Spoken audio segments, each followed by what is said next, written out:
Hello everyone, आपका स्वागत है BL क्रेज़ी लवर में। ये इस स्टोरी का पार्ट 7 है। अगर आपको ये स्टोरी पसंद आए तो please friends like and subscribe करना ना भूलें। धन्यवाद। कहानी की शुरुआत वहीं से होती है जहाँ मिस्टर कार्लो अपने बेटे को देख के कहते हैं, मेरे बेटे एलेक्स। और फिर हमें हॉस्पिटल के बाहर का सीन दिखाया जाता है और अंदर लैन कार्लोस को ढूंढते हुए जा रहा होता है। बाहर उसे काफ़ी बॉडीगार्ड दिखते हैं और उनमें से एक गार्ड से लेन कहता है, मेरा यहाँ पे मिस्टर कार्लोस से अपॉइंटमेंट है और मेरा नाम लेन टेरेनो है। तब गार्ड कहता है, प्लीज़ आइए, मिस्टर प्रेसिडेंट अंदर आपका इंतज़ार कर रहे हैं। और गार्ड उसे कहता है, अरे रुकिए। लेन जल्दी से दरवाज़ा खोलता और लेन चिल्लाते हुए कहता है, मिस्टर कार्लो, ये सब करके आखिर आप क्या साबित करना चाहते हैं? लेन की तेज़ आवाज़ सुन के सब लोग लेन को देखने लगते हैं और कार्लो चेयर से उठते हुए लेन को कहता है, मिस्टर लेन, आप हॉस्पिटल में हैं, थोड़ा ध्यान से। और उसे गुस्से में घूर के कहता है, यहाँ पे एक पेशेंट है जिसे शांत माहौल चाहिए, समझे? उसको इस तरह देख लेन थोड़ा घबरा जाता है और वे मन में कहता है, पेशेंट? तब लेन मिस्टर कार्लो से माफ़ी मांगते हुए कहता है, सॉरी मिस्टर कार्लो, मुझे लगा कि अंदर सिर्फ आप ही हैं।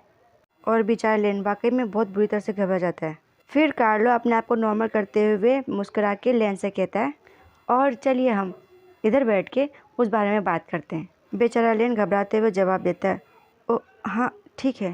फिर कार्लो का मैनेजर उनके लिए चाय लेके आता है और कार्लो चाय उठाते हुए कहता है, सबसे पहले तो मैं आपसे आज सुबह के लिए माफ़ी मांगना चाहता हूँ और मुझे बिल्कुल भी अंदाज़ा नहीं था इस बारे में कि यंग मास्टर लेन आप अपने परिवार को अभी ये बात नहीं बताना चाहते। लेन बस चुपचाप से उसकी बात सुनता रहता है।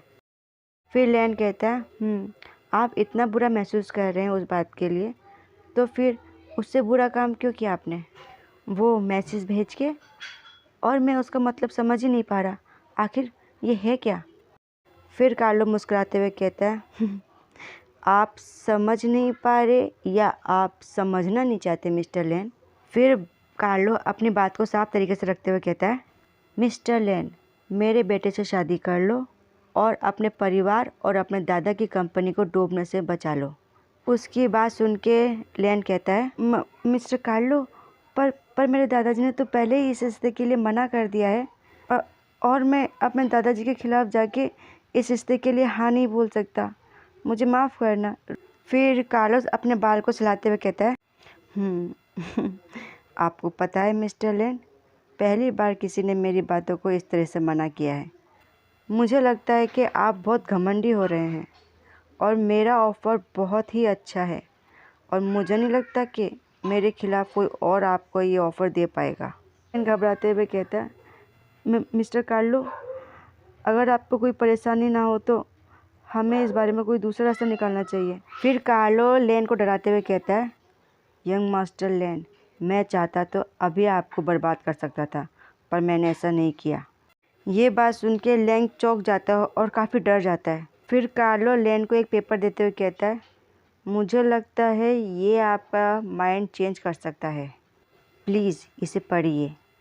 लेन फिर कार्लो से पूछते हुए कहता है, आखिर ये है क्या?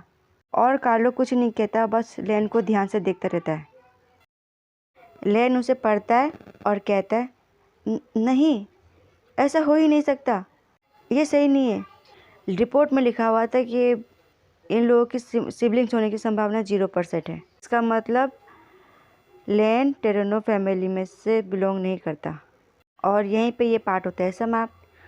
प्लीज़ फ्रेंड्स, अगर आपको ये स्टोरी पसंद आए तो लाइक एंड सब्सक्राइब करना ना भूलें। धन्यवाद।